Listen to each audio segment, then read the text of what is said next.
नमस्कार साथियों। 12वीं कक्षा हिंदी विषय के अंतर्गत सहायक पाठ्य पुस्तक बितान भाग 2 का तीसरा पाठ अतीत में दबे पांव, जो ओम थानवी जी की रचना है, इसके बारे में हम संक्षिप्त सारांश देख रहे थे। 2 वीडियो ऑडियो आपके सामने प्रस्तुत किया जा चुका है। ये थर्ड और अंतिम वीडियो प्रस्तुत करने जा रहा हूँ। पिछले में हम देखे थे कि किस तरह से मोहनजोदड़ो के तर्ज पर ही जो उत्तर भारत के प्रमुख राज्य है, राजस्थान, गुजरात, पंजाब, हरियाणा, इन सब में इसी तरह के कुंड, कुएं, गली और पक्की ईंटों का प्रयोग जो घर बनाने में प्रयोग करते हैं, ये सब मिलते हैं, जहाँ हजारों साल पहले से चली आ रही परंपरा का पालन कर रहे हैं। जॉन मार्शल ने मोहनजोदड़ो पर 3 खंडों का एक बहुत बड़ा प्रबंध छपवाया। उसमें सिंधु घाटी में 100 वर्ष पहले प्रयोग होने वाले तथा खुदाई में मिले ठोस पहियों वाली गाड़ी दोनों के चित्र हैं, जिन चित्रों के माध्यम से उन्होंने सतत परंपरा को सिद्ध किया कि जैसे वहाँ पर आपको चित्र में भी दिखाई दे रहा है, बैलगाड़ी में अरे वाले यानी पहिए वाले जो परवर्ती हैं उसका प्रयोग था। अब तो यहाँ पर आधुनिकता के तौर पर जीप के उतारे हुए पहिए ही प्रयोग करते हैं, काम में लाते हैं। और राजस्थान जैसे में तो ऊंट की गाड़ी जो बनाते हैं उसमें हवाई जहाज के उतरे हुए पहिए यानी उनके चक्कों का भी प्रयोग कर रहे हैं। मोहनजोदड़ो के खंडहरों के मध्य एक साबुत इमारत में अजायब घर बना हुआ। अजायब घर मीन्स म्यूजियम, संग्रहालय। यह किसी कस्बाई स्कूल की छोटी इमारत के जैसा है। अजायब घर बहुत बड़ा नहीं है, छोटा है, सामान भी ज़्यादा नहीं है, लेकिन यहाँ की जो खुदाई के दौरान जो अहम चीज़ें मिले वे पाकिस्तान के कराची शहर में हैं या कि लाहौर में हैं, भारत की राजधानी दिल्ली में है या ब्रिटेन की राजधानी लंदन में, क्योंकि लंदन उस समय अंग्रेज़ों का शासन था भारत में, इसलिए बहुत सारी चीज़ों को लंदन के म्यूज़ियम में भी रखा गया है। तो यूँ अकेले मोहनजोदड़ो की खुदाई में निकली पंजीकृत चीज़ों, जो वहाँ पर निकली हुई चीज़ों को पंजीकृत किया गया, उनकी संख्या 50,000 से ज़्यादा है, 50,000 से ज़्यादा। लेकिन यहाँ पर केवल कुछ ही चीज़ें प्रदर्शित हैं जो वहाँ के म्यूज़ियम है उसमें, क्योंकि पहुँची हुई सिंधु सभ्यता की झलक दिखाने को वो काफ़ी है। और बहुत सारी चीज़ें काला पड़ गया है। काला पड़ा हुआ गेहूं जो अनाज है, व्हीट, तांबे और कांसे के बर्तन हैं, मुहरे बने हुए हैं, वाद्य यंत्र हैं, चाक पर बने विशाल मृद भांड, चाक पर बने हुए बड़े बड़े मिट्टी के घड़े हैं और उन पर काले भूरे चित्र उकेरे गए हैं। चौपड़ की गोटियां भी हैं, दिए मिले हुए हैं, माप तौल के पत्थर जो हम आज केजी में वाट के रूप में प्रयोग करते, तांबे का आईना मिला हुआ है, मिरर, मिट्टी की बैलगाड़ी और दूसरे खिलौने, 2 पाट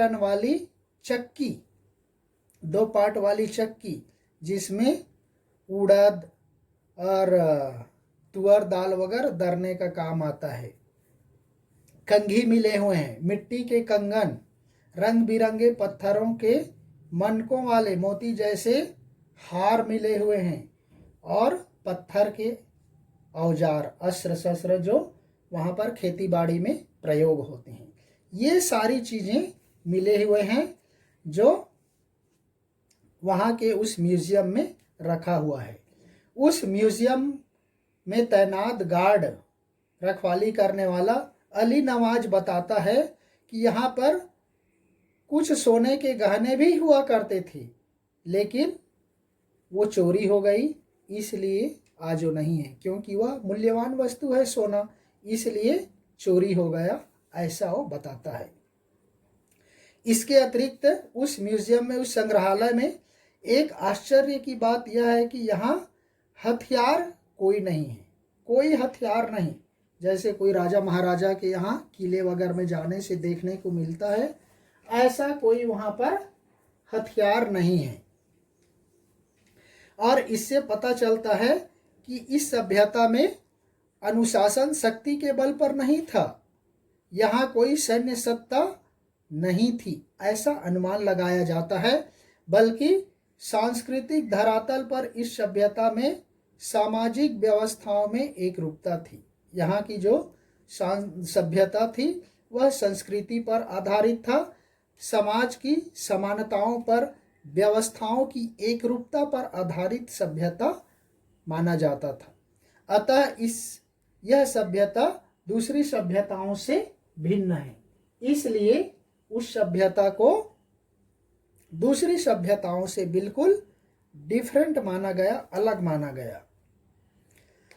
इस संस्कृति में ना कोई बहुत बड़े राजप्रासाद यानी बहुत बड़े राजा का महल नहीं है, ना कोई बहुत बड़ा मंदिर है, ना राजा महाराजाओं के या उनके सामंतों की कोई समाधि नहीं है, समाधि स्थल नहीं है। जैसे हम बड़े बड़े राजमहल में जाते हैं, बीजापुर के गोल गुंबज अगर जाते देखें वहाँ समाधि कैसे बनी हुई है, ऐसा उस सिंधु घाटी सभ्यता में कुछ भी नहीं है।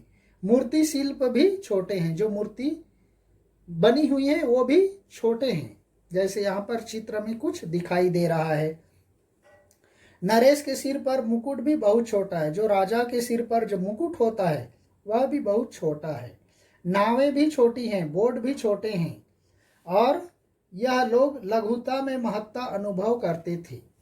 और इससे देखकर ये अंदाजा लगाया जाता था कि यहाँ पर लोग लघुता में महत्ता अनुभव करते थे, छोटे होने में भी अपना महत्व अनुभव करते थे, केवल प्रदर्शन की प्रवृत्ति पर आधारित नहीं है, जैसे कि आज की सभ्यता प्रदर्शन पर आधारित है, ताकत पर आधारित है।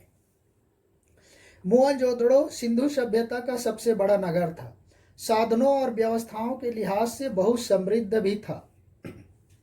इसमें भव्यता व आडंबर का बिल्कुल अभाव था, कोई भव्यता नहीं, कोई दिखावा नहीं, कोई ढकोसला नहीं। इस सभ्यता की अधिक चर्चा न होने का एक कारण इसकी अभी तक न पढ़ी जाने वाली लिपि भी है। यहाँ एक ऐसी लिपि भी है जिसको आज तक किसी ने पढ़ नहीं पाया, जिसकी वजह से इस सभ्यता की चर्चा संसार में बहुत कम होती है। सिंधु घाटी की सभ्यता के बारे में लेखक लिखता है, सिंधु घाटी के लोगों में कला या सुरुचि का महत्व बहुत ज़्यादा था, चाहे वह वास्तुकला या नगर नियोजन ही नहीं।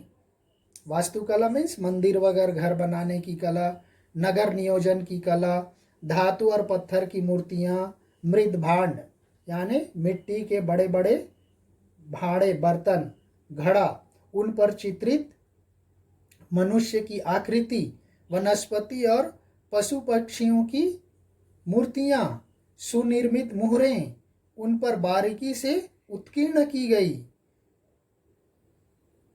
आकृतियाँ, खिलौने, केश का विन्यास, पहनने वाले आभूषण और सबसे ऊपर सुघर अक्षरों का लिपि रूप, सुंदर अक्षरों में वह लिपि लिखी हुई है।